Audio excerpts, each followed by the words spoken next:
তুমি মেয়ে নাকি বাচ্চা? আমি বেবি। বেবি? লিটল? জি ও মাই, আমি baby. You can make up your mind. আপনি ছেলে নাকি বয়? আমি ছেলে নাকি বয়? এটা কি আমি উত্তর দিব নাকি কমেন্ট বক্সে পাবলিক উত্তর দিবে? না আপনি দিবেন। আমি তো দুইটাই। তা আমিও দুইটাই। তুমি দুইটাই? জি। তুমি দুইটাই না, আমি যদি বলি তুমি লিটল বেবি এখনো। আমি লিটল বেবি আর মেয়েও।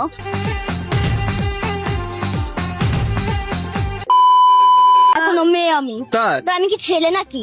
আমাকে দেখলে মেয়ে মনে হয় না? না, এটা তো বাচ্চা বাচ্চা মনে হয়। ये फंस गया सी सुना गो हमार আচ্ছা, এই নববর্ষে এসে তোমার কোন জিনিসটা সবচেয়ে বেশি ভালো লেগেছে? শোভাযাত্রা। শোভাযাত্রা। আর তোমার? মুড়ি। জি হ্যাঁ, শোভাযাত্রা। শোভাযাত্রা আমার কি ভালো লেগেছে জানো? দেখবা? হ্যাঁ আমি জানি কি বলবো।